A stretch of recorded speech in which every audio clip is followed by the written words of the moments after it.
कहानी के शुरुआत में हम कॉफ़ी का शॉप देखते हैं, जहां पर सभी लोग बैठकर कॉफ़ी पी रहे होते हैं। इनके चेहरे पर काफ़ी ज़्यादा हंसी दिख रही होती है, मगर इस इंसान के चेहरे पर दर्द दिखाई दे रहा होता है, मानो इसने किसी का खून कर दिया हो। जैसे ही घड़ी में 1:20 बजते हैं, वैसे ही अचानक से लोगों को भूकंप का एहसास होने लग जाता है और अचानक से 3 मॉन्स्टर आ जाते हैं, जो कि इस डरे हुए इंसान पे अटैक कर देते हैं। इसे दौड़ा दौड़ा कर, पटक कर, मार कर जला देते हैं। फिर ये तीनों मॉन्स्टर यहाँ से गायब हो जाते हैं।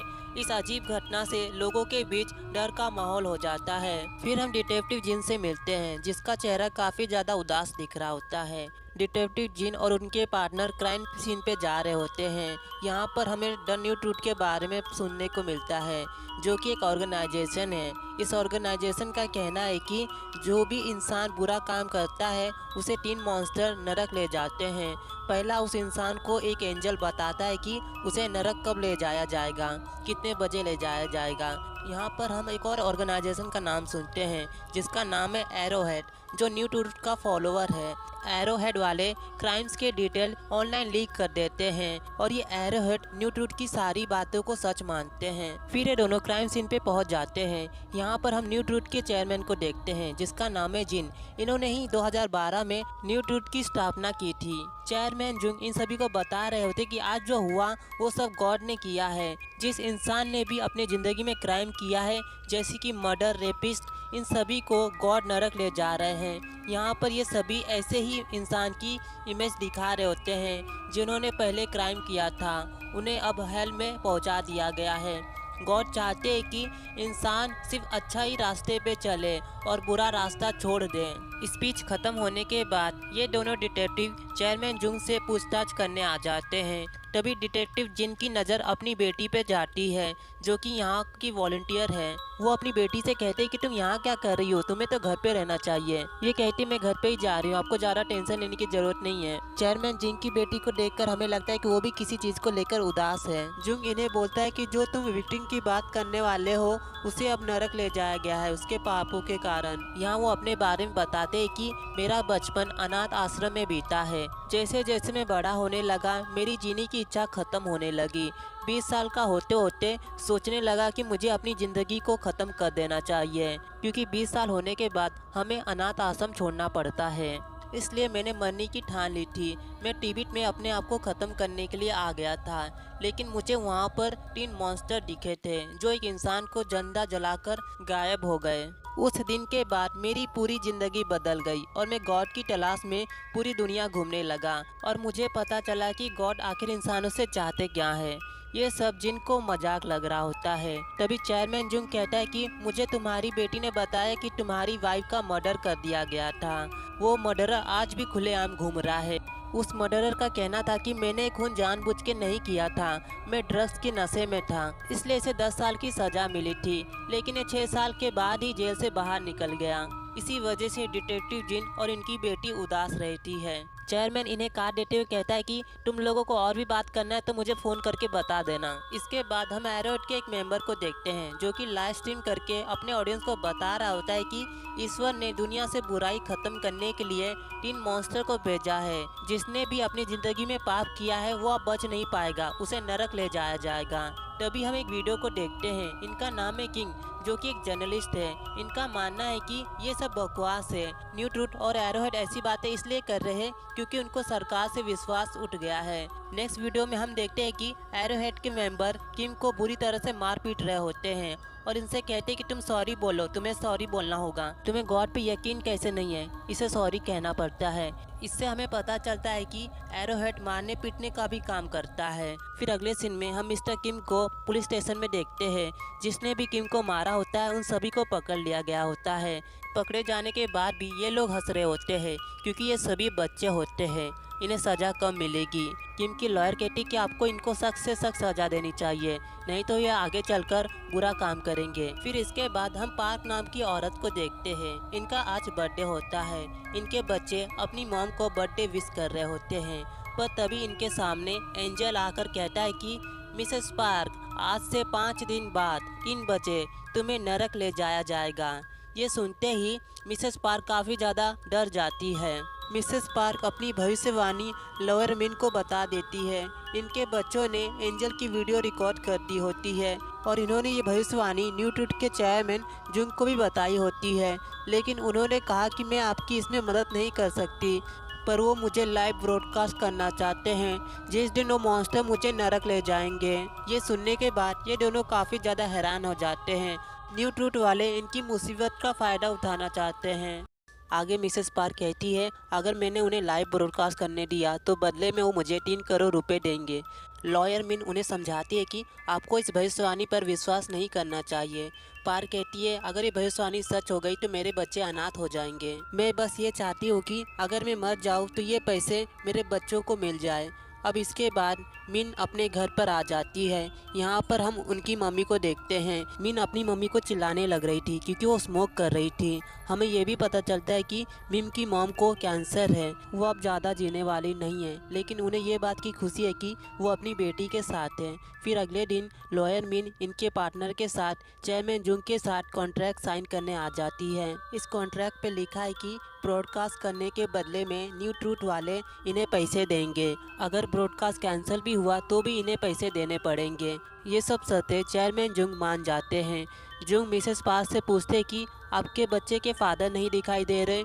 मिसेस पार्क कहती है कि मैं एक सिंगल मदर हूँ। आगे जुंग मिसेस पार्क से पूछते कि बिना फादर के आपके बच्चे कैसे हो गए। बीच में मिन कहती है कि ये सब पूछने की तुम्हें ज़रूरत नहीं है।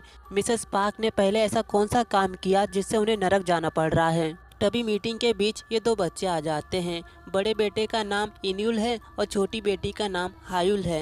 इन्युल जुंग से कहता है कि मेरी मॉम के बारे में तुम ऐसी बातें कैसे सोच सकते हो। इनकी मॉम तुरंत इन्हें डांट कर कमरे में बंद कर देती है। फिर वो चेयरमैन को कहती है कि आपको जो सोचना है सोच लीजिए, मैं बस ये चाहती हूँ कि मेरे बच्चों का भविष्य सिक्योर हो जाए।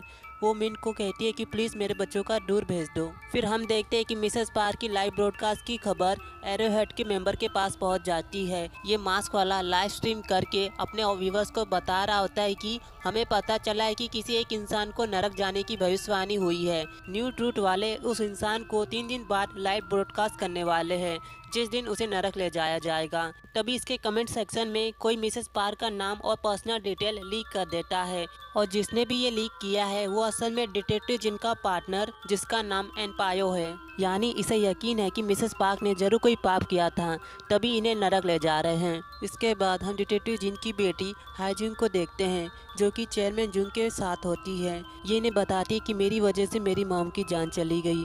दरअसल 6 साल पहले जब हाईजुंग छोटी बच्ची थी तो अपने डैड के लिए कपड़े ले जा रही थी उनके ऑफिस। रास्ते में इसे प्यारा सा पपी दिखता है जिसे देखने के चक्कर में वो अपने डैड को कपड़ा देना ही भूल जाती है, इसलिए ये कपड़े देने इनकी मॉम को जाना पड़ता है और उसी दौरान मर्डरर इनका खून कर देता है। अगर उस दिन हाईजुंग ने अपने डैड को कपड़ा दे दिया होता तो आज उनकी मॉम जिंदा होती। इसी वजह से वो हमेशा मन में रोती थी क्योंकि उसकी वजह से उसकी मॉम चली गई।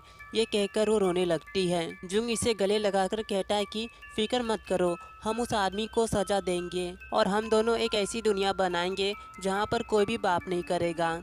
इसके बाद जुंग इसे लेकर उसी मर्डरर के पास आ जाता है। फिर हाईजुंग इस मर्डरर को बेहोश करके एक सुनसान जगह पे ले आती है जहाँ पर चेयरमैन जुंग इसे भट्टी में डालकर जला देता है। अपने मॉम के कातिल को मारकर हाईजुंग को काफ़ी ज़्यादा खुशी मिल रही होती है। वहीं दूसरी तरफ मिसेस पार्क के 2 बच्चे की फ़ोटो ऑनलाइन लीक कर दी जाती है और ये स्ट्रीमर मिसेस पार्क के बारे में कुछ भी अनाप शनाप बक रहा होता है। लॉयर मिन मिसेस पार्क के दोनों बच्चों को कनाडा भेजने के लिए एयरपोर्ट ले आ जाती है। प्लेन में बैठने से पहले मिसेस पार्क अपने बड़े बेटे इनोल को बताती है कि अब से तुम्हें ही अपनी बेटी का ध्यान रखना होगा। अब ये दोनों प्लेन में आकर बैठ जाते हैं। हायुल अपने भाई से पूछती है हमारी मॉम कब आएगी, तभी इनवल रोने लग जाता है क्योंकि इनकी मॉम अब कभी नहीं आने वाली। इसके बाद मीडिया वालों को उस मर्डरर का जला हुआ शरीर मिला होता है और ये एरोहेड का मेंबर व्यूअर को बताता है कि ये एक मर्डरर था जिसने 6 साल पहले एक औरत का खून कर दिया था और इसे सिर्फ 6 साल की ही सज़ा मिली थी, लेकिन आज ईश्वर ने इसे पापों की सज़ा दे दी है। ये सब सुनने के बाद पब्लिक को यकीन हो जाता है कि ईश्वर सच में पापियों को नरक ले जा रहे हैं। फिर अगले दिन मिसेस पार्क की भविष्यवाणी का दिन आ जाता है। यहाँ पर पब्लिक मिसेस पार्क के घर के सामने खड़ी होती है और नारे लगाकर बोल रहे होते हैं कि मिसेस पार्क पापी है, उसे अपने पाप कबूल कर लेना चाहिए। मीडिया वाले कैमरा लेकर लाइव ब्रॉडकास्ट शुरू कर देते हैं और यहाँ पर वीआईपी लोग आए होते हैं। मिसेस पार्क काफ़ी ज़्यादा डरी हुई है। इसके बाद काउंटडाउन शुरू होता है। 3, 2, 1। काउंटडाउन खत्म होते ही भूकंप के झटके आने लगते हैं और दरवाजा तोड़कर वही क्रिएचर आ जाते हैं, जो मिसेस पार्क को कुर्सी से घिसराते हुए उनका गला पकड़ लेते हैं। यहाँ पर पुलिस की हिम्मत ही नहीं पड़ती कि कुछ कर पाए। इनपाल ये सब देखकर हंस रहा होता है। डिटेक्टिव जिन तुरंत आकर इस क्रिएचर पे गोली बरसाने लग जाते हैं, मगर ये मॉन्स्टर इन्हें एक पंच मारकर बेहोश कर देते हैं। फिर ये तीनों मॉन्स्टर मिसेस पार्क को ब्रूटल तरीके से पीट रहे होते हैं और पीट कर जला देते हैं। काम होने के बाद ये मॉन्स्टर चले जाते हैं। इसके बाद एम्पायर ईश्वर को प्रे करते हैं। इसे देखकर सभी लोग ऐसा ही करते हैं। एक और इंसान को अपने सामने नरक जाता देख सभी लोग डर गए होते हैं और पूरे साउथ कोरिया में सन्नाटा छा गया है। सभी जनता अपने घर से बाहर ही नहीं निकल रहे होते। यहाँ पर चेयरमैन काफ़ी ज़्यादा फेमस हो गया होता है। लाइव टीवी के ज़रिए वो सभी को बताते हैं कि सभी को डरने की ज़रूरत नहीं है, हमने जो पाप किया है ईश्वर उन्हें ही सज़ा देंगे। आगे ये एंचोर पूछती है कि हमें सिर्फ उस मर्डरर के पापों के बारे में ही पता है, मिसेस पार्क और जो कॉफ़ी में बैठा था आदमी, उसके पापों के बारे में हमें पता नहीं चला है। इसमें ये कहता है न्यू ट्रूथ इसके बारे में पता करने में लगा है। वहीं दूसरी तरफ डिटेक्टिव जिन ये न्यूज़ देख रहा होता है। तभी डिटेक्टिव जिन को पुलिस द्वारा मिला मर्डर का सीसीटीवी वीडियो मिलता है, जिसमें एक आदमी उस मर्डरर को कहीं ले जा रहा था। हैरानी की बात यह है कि उसने जो जैकेट पहना है वो असल में जुंग के कमरे में रखा है। ये देखकर डिटेक्टिव जिन को समझ आ जाता है कि उस मर्डरर का खून इसी ने किया है। वहीं दूसरी तरफ एरोहेड का ये मेंबर पब्लिक को भड़का रहा होता है, देखो दुनिया वालों, इन दोनों ने ईश्वर की इज्जत नहीं की और ये डिटेक्टिव जिंग ईश्वर पे गोली चला रहा था। अगर कोई भी ईश्वर को नहीं इज्जत करेगा तो हम इसे छोड़ेंगे नहीं। यहाँ पर लॉयर मिन अपने ऑफिस आई होती है। यहाँ का नज़ारा देखकर वो काफ़ी ज़्यादा शॉक हो जाती है। यहाँ पर एरोहेड के मेंबर ने हर चीज़ तोड़ फोड़ दी है। वहीं बाहर पार्किंग एरिया में मिन की मॉम होती है। यहाँ पर एरोहेड के लोग आ जाते हैं जो इन्हें चिढ़ा रहे होते हैं और साथ ही इनकी पिटाई कर देते हैं। मिन तुरंत अपनी मॉम को बचाने आती है, मगर ये लोग इनकी भी पिटाई करना शुरू कर देते हैं और मार खाने से मिन की मॉम की जान चली जाती है। और ये एरोहेड ने मिन के पार्टनर को भी बुरी तरह से मारा पीटा होता है। डिटेक्टिव जिन चेयरमैन के कमरे में आ जाता है, मगर चेयरमैन यहाँ पर होता ही नहीं है। तभी यह पब्लिक डिटेक्टिव जिन को मारने लग जाती है और कहती है कि तुम ईश्वर के खिलाफ कैसे जा सकते हो। लेकिन चेयरमैन जुंग का फ़ोन आ जाता है, जिससे सभी पब्लिक दूर हट जाती है। चेयरमैन जुंग इन सभी को कहता है कि प्लीज़ इसे जाने दीजिए, मैं इनसे बात करना चाहता हूँ। ये सुनकर पब्लिक इसे जाने देती है। फिर चेयरमैन जुंग इसे कहता है कि तुम्हारी बेटी मेरे पास है, तुम्हें उससे मिलना है तो मेरे पास आ जाओ। डिटेक्टिव जिन एक पुराने से स्कूल में आ जाता है जहाँ पर चेयरमैन जुंग होता है। जिन कहता है मेरी बेटी कहाँ पर है। चेयरमैन जुंग कहता है पहले मेरी बात सुनो, 20 साल पहले मेरी भविष्यवाणी हुई थी। वो डरावना सा चेहरा वाला एंजल कहता है मुझे, मैं 20 साल बाद 10:30 बजे नरक चला जाऊंगा और वो दिन आज है। सिर्फ 10 मिनट बचे हैं भविष्यवाणी सच होने में। लेकिन हैरानी की बात यह है कि चेयरमैन जुंग ने कोई भी पाप नहीं किया है, उसने अपनी ज़िंदगी में बुरा काम भी नहीं किया है। चेयरमैन जुंग कहता है कि इस अजीब से घटना को लेकर पापों से कोई लेना देना नहीं है। मैं भी 20 सालों से इस मॉन्स्टर के बारे में पता लगा रहा हूँ कि आखिर ये लोग इंसानों को नरक क्यों ले जा रहे हैं, लेकिन मुझे इसका जवाब कहीं भी नहीं मिला। अगर ये बात लोगों को पता चली कि मॉन्स्टर किसी भी इंसान को नरक ले जा रहे तो हल्ला मच जाएगा। इसलिए चेयरमैन जुंग ने सभी को झूठ बताया कि जो भी लोग पाप करेंगे उसे 3 मॉन्स्टर नरक ले जाएंगे। इससे होगा क्या कि पूरी दुनिया में शांति हो जाएगी। लोग क्राइम करने से पहले 100 बार सोचेंगे। आगे चेयरमैन जुंग कहता है कि मैंने 20 साल अपनी पूरी जिंदगी डर में बिताई है, इसलिए मैं चाहता हूँ कि हर एक इंसान मेरी तरह डर में जिए। चेयरमैन जुंग इन्हें 2 ऑप्शन देता है। पहला ऑप्शन ये कि इनका वीडियो बनाए जिस वक्त मॉन्स्टर इन्हें नरक ले जाएंगे और पूरी दुनिया को दिखा दे, जिससे पूरी दुनिया डर जाएगी और पैनिक मच जाएगा। और साथ ही तुम्हारी बेटी जो मेरे साथ क्राइम किया है उसके लिए तुम्हें उसे अरेस्ट भी करना होगा। दूसरा ऑप्शन ये कि दुनिया को तुम कुछ भी ना बताओ और अपनी बेटी के साथ जो मैंने दुनिया बनाई है उसमें एंजॉय करो। डिटेक्टिव जिन दूसरा ऑप्शन चुनता है। उसके सामने ही वो 3 मॉन्स्टर आ जाते हैं जो जुन को बुरी तरह मार पीट कर उसे नरक भेज देते हैं। जिन अपने घर पर आ जाता है जहाँ पर इनकी बेटी होती है। हाजिन अपने पिता के गले लग जाती है। हम देखते कि हाजिन काफ़ी इमोशनल लेस हो गई है। वहीं दूसरी तरफ मिन के पास किसी अनजान इंसान का लेटर आया होता है जिसमें लिखा है कि मुझे जुन की सारी सच्चाई मालूम है, वो भी नरक जाने वाला है। लेटर पे लिखे एड्रेस पे मिन वहाँ पर आ जाती है। इसी ने ये लेटर मिन को भेजा है। इसका नाम है किम। किम ने इंटरव्यू लिया था जुन का बहुत पहले ही। उसने वो रिकॉर्डिंग की थी जहाँ पर उसने बताया था कि मुझे भी नरक ले जाया जाएगा। मिन इससे जुन की रिकॉर्डिंग मांगती है जिससे पूरी दुनिया को बता पाएगी कि न्यू टूट की सच्चाई क्या है। लेकिन किम इस रिकॉर्डिंग को डिलीट कर देता है। 6 दिन पहले ही जुंग इसके पास आया था जिसने कहा था कि मैं तुम्हें न्यू टूट का नया चेयरमैन बनाऊंगा अगर तुमने ये सच्चाई दुनिया को नहीं बताई तो। किम इसे कहता है कि मैं तुम्हें मार कर नया चेयरमैन बनूंगा। बाहर बहुत सारे एरेट के मेंबर होते हैं जो मिन को बुरी तरह से मार पीट कर चले जाते हैं। फिर इसके बाद हम 4 साल बाद का सीन देखते हैं जहाँ पर न्यू टूट कोरिया में काफ़ी ज़्यादा फेमस नाम बन चुका है। इन्होंने अपना खुद का म्यूजियम शुरू किया है। कौन से क्राइम के लिए पापी नरक जाते हैं और साथ ही इन्होंने 3 गॉड के स्टैचू भी बनाए होते हैं। यहाँ पर हमें ये भी पता चलता है कि जिसकी भी भविष्यवाणी होती है वो लोग नरक जाने से पहले ही सुसाइड कर लेते हैं ताकि इनकी वजह से इनके परिवार वाले सोसाइटी में बदनाम ना हो जाए। लेकिन फिर भी ये क्रिएचर इन पापियों की आत्मा को नरक भेज देते हैं। इन पापियों को टीवी पे दिखाकर न्यू टूट काफ़ी ज़्यादा पैसा कमा लेते हैं और न्यू टूट के पास अपना हेडक्वार्टर है और काम करने के लिए वर्कर है। इनमें से एक वर्कर का नाम बिरादर यूजी है। इसे हम किम का राइट हैंड भी कह सकते हैं। बिरादर यूजी प्रोड्यूसर यंग जाय से कहता है, तुमने तो डॉक्यूमेंट्री बनाई है वो अच्छी है पर तुमने पापी मिसेस पार्क को ज़्यादा इमोशनल दिखा दिया है और बैकग्राउंड म्यूजिक भी काफ़ी ज़्यादा सैड है। मैंने तुमसे साफ तौर से कहा था कि पापियों को दयालु ना दिखाए। यंग जय बी लाइक, तुम्हें अगर डॉक्यूमेंट्री की इतनी ही समझ है तो खुद ही क्यों नहीं बना लेते। फिर ये कहता है, लगता है तुम्हें न्यू ड्रेस से कुछ ज़्यादा ही प्रॉब्लम है। यंग जय कहता है, मुझे प्रॉब्लम है, तुम लोग डर के जरिए दुनिया में अच्छाई फैलाना चाहते हो। तुम्हें ये नहीं पता कि एरोहेड ने कितने ज़्यादा क्राइम किए हैं। उन्होंने पापियों के घर जाकर वहाँ पर तोड़फोड़ मचा दिया था और कुछ लोगों ने तो पिटाई भी की थी। तभी यंग जाय का बॉस इसे डांटते हुए कहता है कि चुप, एकदम चुप। अगर तुमने फिर से इसके बारे में कुछ भी कहा तो मैं तुम्हें नहीं छोड़ूंगा। सर, इसकी तरफ से मैं माफ़ी मांगता हूँ, ये भोला है, इसे जाने दीजिए। जैसा आपने कहा है हम वैसे ही करेंगे। इसके बाद ये सभी अपने काम पर चले जाते हैं। अब रात भर यंग जाय को इस डॉक्यूमेंट्री में री एडिट करना पड़ेगा। लेकिन यंग जाय ने यह सोचा था कि मैं जल्दी से काम ख़त्म करके हॉस्पिटल चला जाऊं। वहां पर उनकी वाइफ ने एक नन्हे से बच्चे को जन्म दी है, मगर ये अपना काम ख़त्म करने पर ही अपने बच्चे को देख सकता है। अब यंग जाय प्रोड्यूसर कैंग को ढूंढ रहा होता है जिसके पास डॉक्यूमेंट्री की स्क्रिप्ट है। तभी उसे कैंग के टेबल पर बिजनेस कार्ड मिलता है जिसपे सोडो लोन लिखा है। इसके पीछे फिशिंग स्पॉट नाम का एड्रेस दिया था। तभी प्रोड्यूसर कैंग आकर इसे कार्ड छीन लेता है और कहता है कि दोस्त, मुझे माफ़ करना, मैं तुम्हारे साथ काम नहीं कर पाऊंगा। मुझे कुछ काम याद आ गया है इसलिए तुम्हें ये काम करना पड़ेगा। लेकिन इतना ज़्यादा काम मैं अकेले कैसे कर पाऊंगा। कैंग कहता है, प्लीज़ कर लेना और मुझे माफ़ कर देना। वहीं दूसरी तरफ यंग जाय की वाइफ सोइम अपने बेबी का वीडियो बनाने जा रही थी, लेकिन इसकी तो भविष्यवाणी हो जाती है।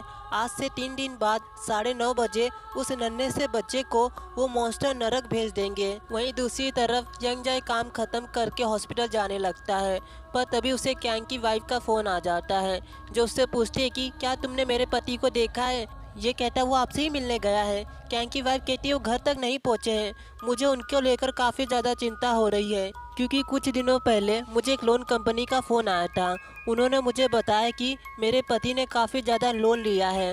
वो जुआ खेलते थे, उन्होंने अपना पूरा पैसा गंवा दिया है। अगर मेरे पति ने लोन नहीं भरा तो उन लोग मेरे पति को ले जाएंगे। यंग जाय इन्हें कहता है कि आप ज़्यादा टेंशन मत लीजिए, मैं कैंग को ढूंढकर आपके पास ले आता हूँ। तभी यंग जाय को याद आता है कि उस कार्ड के पीछे एड्रेस दिया था फिशिंग स्पॉट। वो वहीं पर जाने लगता है। वहीं हॉस्पिटल में यंग जाय की वाइफ जिनका नाम सोइन है वो न्यू टूट के ऐप से ढूंढ रही होती है कि क्या आज से पहले किसी न्यूबॉर्न बेबी को नरक ले जाया गया है कि नहीं, पर इसके बारे में कुछ भी नहीं लिखा होता। यंग जाय फिशिंग स्पॉट में पहुंच जाता है। सामने कैंग बैठा होता है।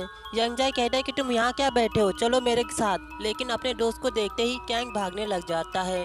तब हमें पता चलता है कि कैंग की भविष्यवाणी हुई है, ये आज कुछ ही पल में नरक जाने वाला है।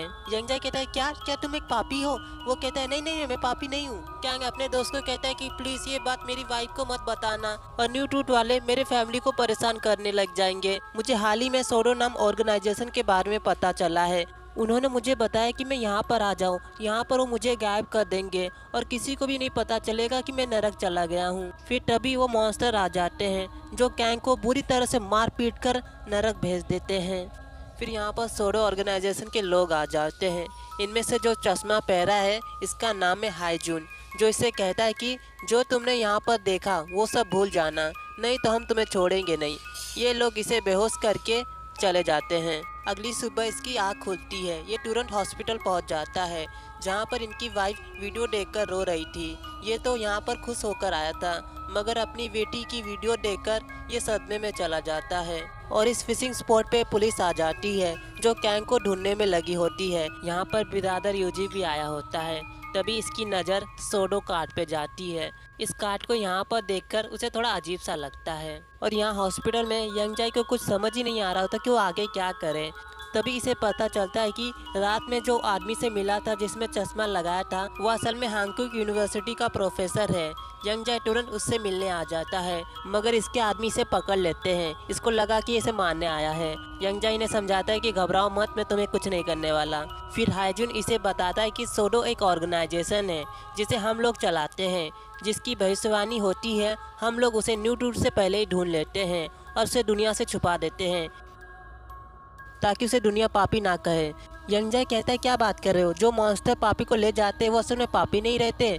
हाईजून कहता है हाँ मैंने सही कहा, ये असल में कुछ अजीब से क्रिएचर है जो किसी को भी उठा ले जाते हैं। तब यंगजाई अपने बच्ची की भविष्यवाणी की वीडियो इन्हें दिखाता है, जिसे देखकर ये भी शौक में आ जाता है। वहीं दूसरी तरफ न्यू ट्रूथ को एक नया विक्टिम मिला होता है। इस आदमी को अपनी भविष्यवाणी सुपरमार्केट में मिली थी। पूछताछ के दौरान बिरादर यूजी को वही सोडो कार्ड यहाँ पर भी मिलता है। इसके बाद न्यू ट्रूथ वाले इसका लाइव वीडियो बनाकर पूरे दुनिया में दिखा रहे होते हैं। ये आदमी रोते हुए कह रहा होता है कि मैंने कोई भी पाप नहीं किया है, लेकिन इसके बातों पे कोई भी यकीन नहीं कर रहा होता। तब यहाँ पर 3 मॉन्स्टर आकर इसे नरक भेज देते हैं। फिर बिरादर यूजी कमेटी मीटिंग करवाने को कहता है, जहाँ पर उस पापी आदमी ने बताया था कि मुझे एक औरत ने फ़ोन किया था। उन्होंने कहा था कि वो मुझे गायब कर देंगे ताकि मैं पापी कहलाने से बच जाऊंगा। और वो औरत और कोई नहीं बल्कि मिन है, जो कि अभी तक जिंदा है और वही सोडो गैंग चलाती है। ये देखकर चेयरमैन जिंग भी शॉक हो जाता है। चेयरमैन किम यूजी से कहता है कि तुम इसे पकड़कर मेरे पास ले आओ, चाहे तो एरोहेड की मदद भी ले सकते हो। वहीं हाईजून इसे लेकर मिन से मिलवाने ले आता है। मिन इन्हें बताती है कि अगर ये बात न्यू ट्रूथ को पता चली कि तुम्हारे बच्चे की भविष्यवाणी हुई है तो ये बात वो दुनिया से छुपाएंगे। अगर ये बात बाहर फैल गई तो न्यू ट्रूथ की इज्जत चली जाएगी और ये लोग जो डर से पैसा कमा रहे हैं वो आना बंद हो जाएगा। मिन बोलती कि हमें इस बच्चे को नरक जाते हुए दुनिया को दिखाना चाहिए ताकि इसे न्यू ट्रूथ की सच्चाई पूरी दुनिया में आ जाए। ये सुनकर यंगजाई को बहुत गुस्सा आ जाता है। तुम मेरे बच्चे को बलि का बकरा समझ रहे हो क्या? मैं आपसे मदद लेने आया था। मिन बोलती है हमें दुनिया पहले जैसे करने के लिए तुम्हारे बच्चे की ज़रूरत है। यंगजाई कहता है कि मुझे दुनिया की फिक्र नहीं है, मुझे अपने परिवार की चिंता है बस। हाईजून इसे शांत करते हुए कहता है कि हमें माफ़ कर देना, मुझे मालूम है कि तुम अपने बच्चे को लेकर कितने ज़्यादा टेंशन में हो। दरअसल मेरी भी बेटी की भविष्यवाणी हुई थी। हम दोनों हंसते हुए बीच पे जा रहे थे।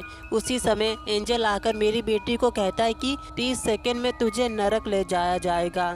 कुछ समझने से पहले ही वो 3 मॉन्स्टर आ जाते हैं और इनका एक्सीडेंट हो जाता है। वो अपने पापा से मदद मांग रही थी पर वो मॉन्स्टर इसे नरक भेज देते हैं। वो अपनी बेटी को लेकर काफ़ी ज़्यादा रो रहे थे। उन्हें समझ ही नहीं आया कि वो अपनी बेटी को कैसे बचाए। अब हाईजून अपने घर पे जा रहा था, तभी रोड पे एरोहेड के लोग आ जाते हैं जो हाईजून को किडनैप करके खाली गोदाम में ले आते हैं जहाँ पर पहले से एक आदमी होता है। ये भी सोडो के लिए काम करता है। हाईजून कहता है कि इसे जाने दो, इसे कुछ भी नहीं मालूम। लेकिन ये लोग कहते हैं कि हमें कुछ भी पूछने की ज़रूरत नहीं है, हमें सिर्फ तुम्हें मारना है। ये लोग इन दोनों को भट्टी में डालकर जला देते हैं। अगली सुबह हम दोनों इनकी जली हुई बॉडी देखते हैं। ये देखकर जनता काफ़ी ज़्यादा घबरा जाती है। तभी एरोहेड लाइव स्ट्रीम करके सूचना देते हैं कि ये दोनों ईश्वर के खिलाफ काम कर रहे थे। जिसकी भी भविष्यवाणी होती है ये लोग उसे छुपा देते थे। जो ईश्वर के खिलाफ जाएगा हम लोग उसे जिंदा नहीं छोड़ेंगे। तभी यंगजाई को मिन का फ़ोन आ जाता है। मिन कहती है तुम अभी कहाँ पर हो? ये कहता है मैं ऑफिस में हूँ। फिर मिन बोलती है क्या तुमने अपने बच्चे और वाइफ को अकेला छोड़ दिया है? ये कहता है नहीं, वो अपने घर पर है। लेकिन सोइन अपने बच्चे को लेकर न्यू टूट के पास जा रही है। ये वीडियो देखकर ये भी शौक हो गया होता है।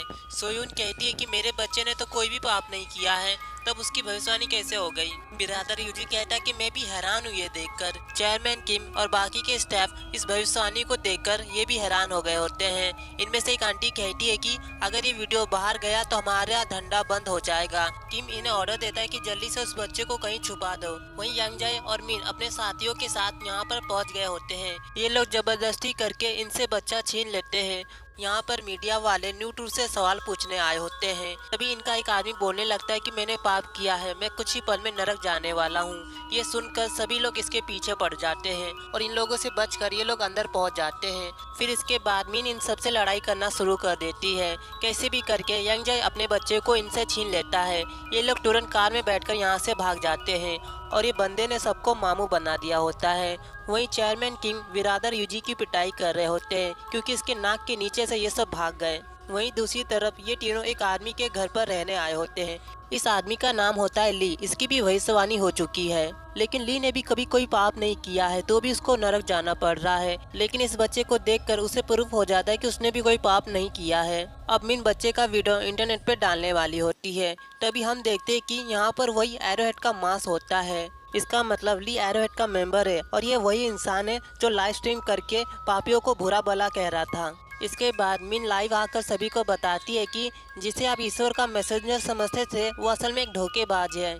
आखिर ये न्यू बॉर्न बेबी किसी का क्या बिगाड़ सकता है? कल रात 9:30 बजे इस बच्चे को नरक ले जाया जाएगा।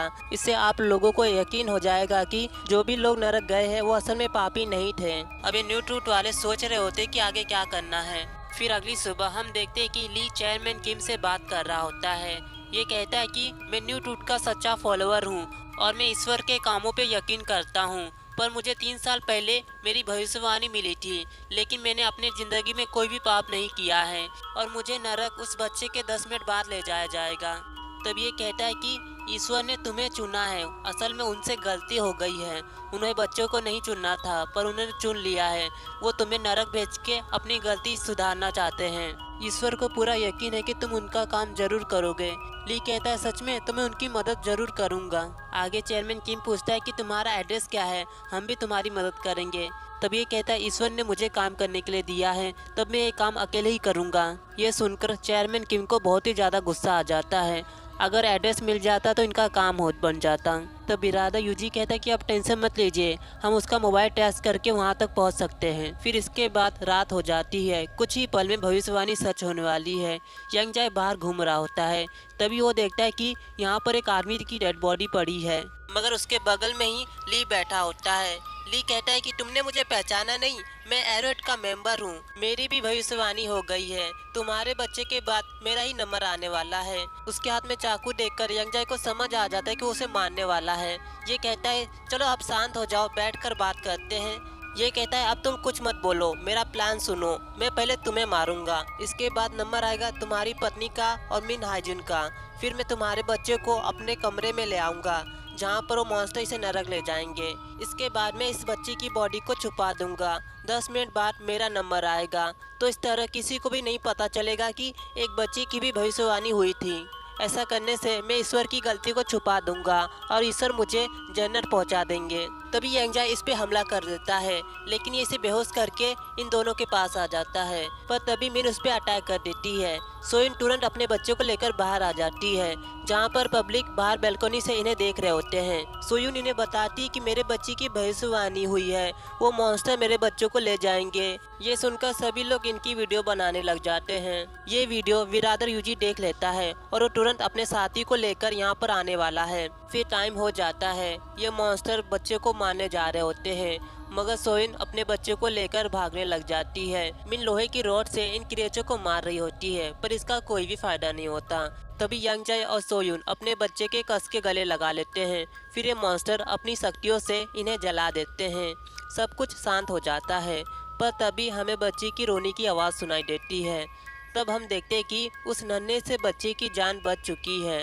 ये देखकर ली भी काफी ज्यादा शौक हो जाता है। तब ये चाकू निकालकर बच्चे को मारने जा रहा था, तभी मिन बीच में आकर उस पर अटैक कर देती है। फिर 10 मिनट होने पर ये मॉन्स्टर आकर इसे नरक भेज देते हैं।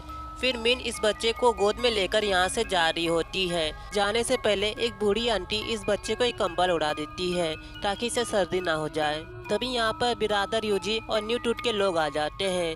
जनता बिरादर यूजी को आगे जाने से रोक रहे होते हैं। तभी एक बुजुर्ग सा बत्ती यंगजाय को कहता है कि तुम सब झूठे हो, तुम्हारा नाटक बहुत हो गया। ये सुनने के बाद यूजी को बहुत ही ज्यादा गुस्सा आ जाता है और ये इस बूढ़े इंसान को मारने पीटने लग जाता है। किसी को मारने के जुर्म में पुलिस बिरादर यूजी को अरेस्ट कर लेती है और मिन एक टैक्सी में बैठकर यहाँ से चली जाती है। लास्ट सीन में हम देखते हैं कि मिसेस पार्क की डेड बॉडी अचानक से जिंदा हो जाती है। तो इसी के साथ हेलबाउंड का सीजन 1 खत्म हो जाता है। इसका सीजन 2 जल्दी आने वाला है। आपको उसका वीडियो चाहिए तो प्लीज चैनल को सब्सक्राइब कीजिए और मुझे कमेंट में जरूर बताइए। मिलते हैं अगले वीडियो में and thanks for watching my video.